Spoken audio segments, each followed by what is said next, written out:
Welcome to our presentation Wherever It Takes. Our case study was on Dawn by Clare McCue, Chap K, myself, Andrea Lopez, Janee Hendricks Taylor, Dung Diep Jessica. I like to discuss Dawn, a 5-year-old kindergartner student. Dawn is currently facing some challenges that may be impacting her academic and emotional well being.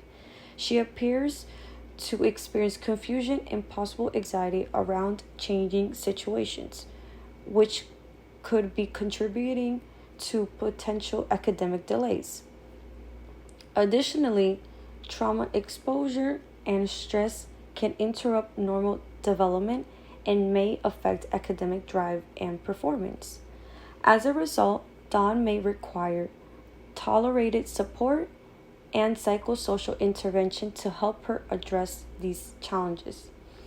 It's also important to know that behaviors consist with early ACE trauma may become more apparent as Dawn grows older, and ongoing support and monitoring will be necessary to ensure her continued well-being.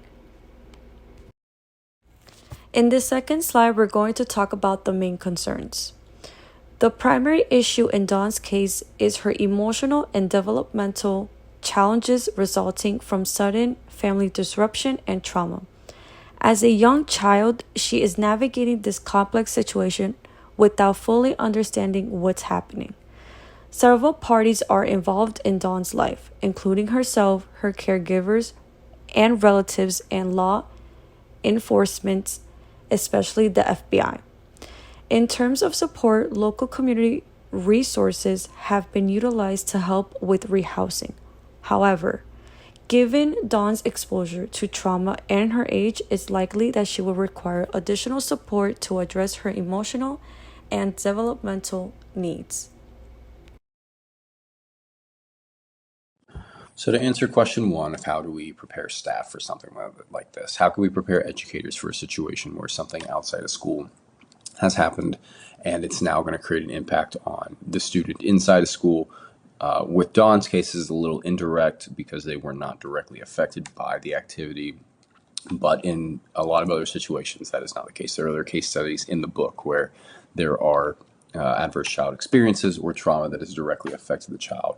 And so a lot of how to prepare staff for this means just knowing what this looks like, and that boils down to being trauma informed, being aware of what trauma looks like, of how it gets reflected off of the person who is experiencing trauma, and how to really intervene in that situation in an appropriate way are going to be the best ways to prepare people or prepare educators for this. Of course, when you have law enforcement involved, like you do in Dawn's case, there are limitations as to what you are able to do within your realm. But sometimes in situations like that, the best thing can just be to be a support for the student who's impacted. It does not necessarily mean that you need to put on the cape and go out and actually, deal with the situation one-on-one. But a lot of what is going to prepare people better for situations like this, whether law enforcement is involved or not, is going to be a greater understanding of what trauma looks like and how to kind of intervene, or not intervene, but approach that from a psychological standpoint. And that can go as far as, incorporating more one-on-one connections with family, being more involved with the community at large, or whatever community even the student has outside of the school. Those are going to be the best ways that we're probably going to be able to prepare other educators for situations like this. Here are some evidences that we found for problem solving question 1. According to Nancy Perez in a 2021 Institute of Educational Sciences report, there are specific classroom strategies that can help support students experiencing trauma. Similarly, the U.S. Department of Education's guiding principles had released in March 2023 an outline of ways schools can create safe, inclusive, and supportive learning environments. Our main concern would have been the emotional state of the child. We would have maintained a calm, respectful, and supportive nature for the child while adhering to FBI protocols. As done in the case study, we would have pushed for the protocol of staying with the student while being questioned. We also would have gone the mile to contact child welfare so that a social work assessment could be done as a follow-up to the events currently happening in her life. This is important so that the professionals can ensure that she's receiving the proper therapies that she may need. Something else we would have done is create a school student support team. This could consist of a counselor, social worker, and administrator to strategize the continued assistance that Dawn may need. With Dawn's family being displaced, we would have also used the support of the school district and community organizations to help Dawn's family find a new place to live, as noted in the story. Thank you. In slide 7, we're going to discuss problem-solving question 2 evidence. When considering the role of school administrators in supporting students during traumatic events, it's essential to prioritize their protection and psychological integrity. According to research, school administrators have an ethical duty to ensure students' well-being in such situations. The U.S. Department of Education recommends a trauma-informed, team-based response when law enforcement is involved with children. This approach emphasizes the importance of collaboration and support. Effective school leadership plays an important role in establishing a culture of collaboration and providing relevant support platforms. By prioritizing these aspects, school administrators can better support students and staff during challenging situations. In slide 8, we're going to talk about the third problem-solving question. The question states, what tools and strategies could we have used to help her be more successful? To help Dawn be more successful, we could have utilized several tools and strategies. Firstly, providing her with personalized trauma-sensitive care would be essential. This could include frequent counseling check-ins, play-based treatment, and establishing a routine that makes her feel safe and secure at school. Also, academic accommodations such as individualized education plans and small group instruction could help address her learning and behavioral issues. Parent engagement and communication strategies would also play an important role in supporting Dawn's development. On top of that, the U.S. Department of Education recommends establishing a multi-tiered system of supports or MTSS for students. This approach can be applied not only to academic development, but also to a child's mental health by implementing policies and interventions that promote their well-being. By taking a comprehensive and supportive approach, we can help Dawn feel more secure, build her confidence, and promote her academic and emotional success. In slide 9, we're going to discuss problem-solving question 3, evidence. Research highlights the benefits of trauma-informed teaching practices and positive behavioral interventions for children who have experienced adverse childhood experiences. Studies have shown that strong teacher-student relationships and well-organized environments can promote resilience in young children who have faced trauma. Also, social emotional learning models can help children develop emotional intelligence and coping skills. According to the U.S. Department of Education, creating safe, inclusive, supportive, and fair school climates is essential for promoting student well-being. These approaches can be particularly beneficial for students like Dawn, who may require extra support to thrive in a school setting.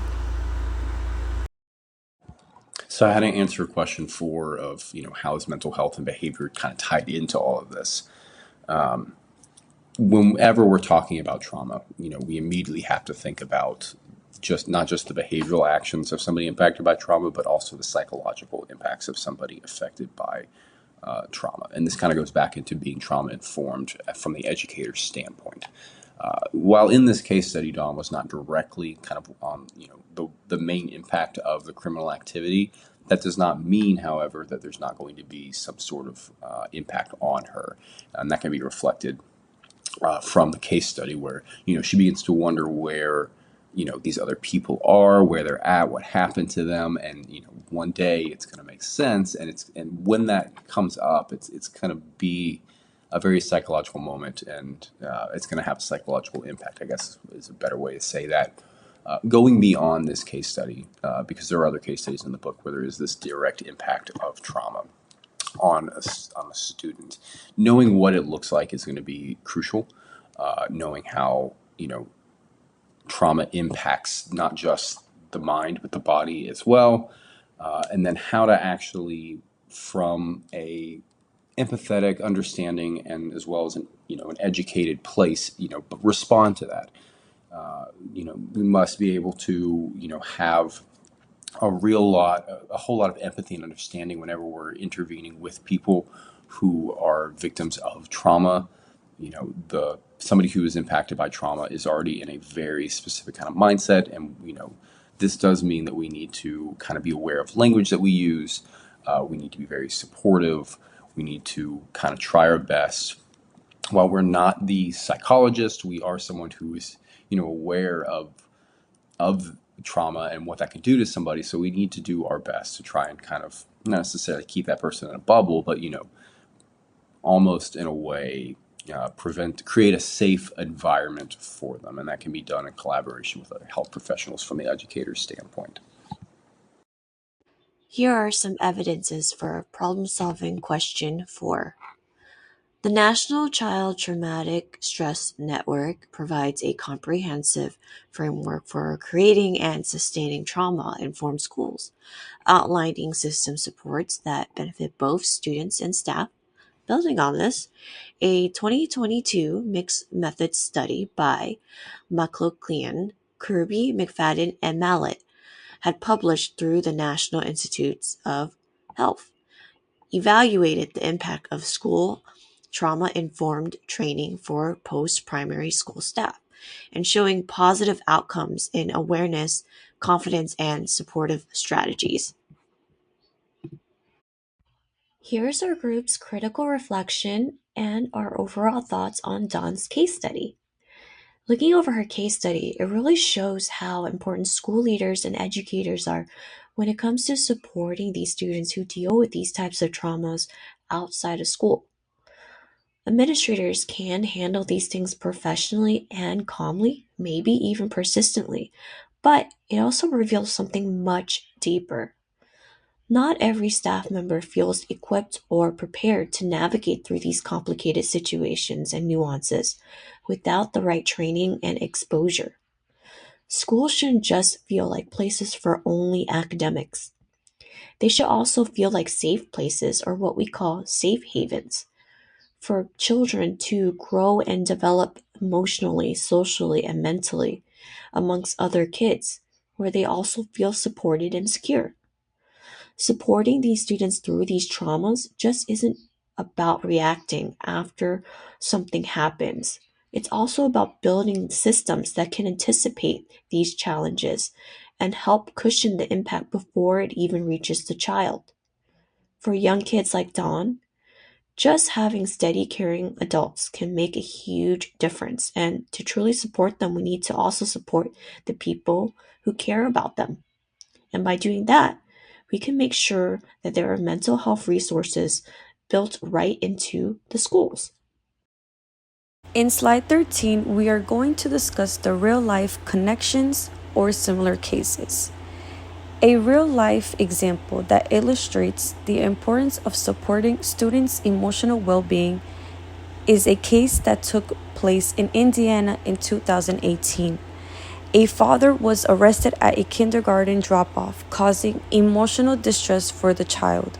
The school counselor responded by implementing a calming activity and scheduling therapy with a community partner.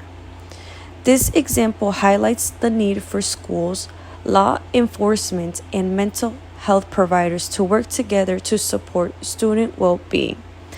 In a similar case, programs like Head Start utilize mental health consultants to support students' social and emotional development. These consultants work with staff, family, and administrators to promote positive mental health practices. In Dawn's case, having mental health consultants and social workers involved could have provided valuable support not only to Dawn and her family, but also to staff members who may have been affected by the situation. Here are some key takeaways that our group has came to. 1. Early trauma that may not have been experienced itself affects growth and academic performances. 2.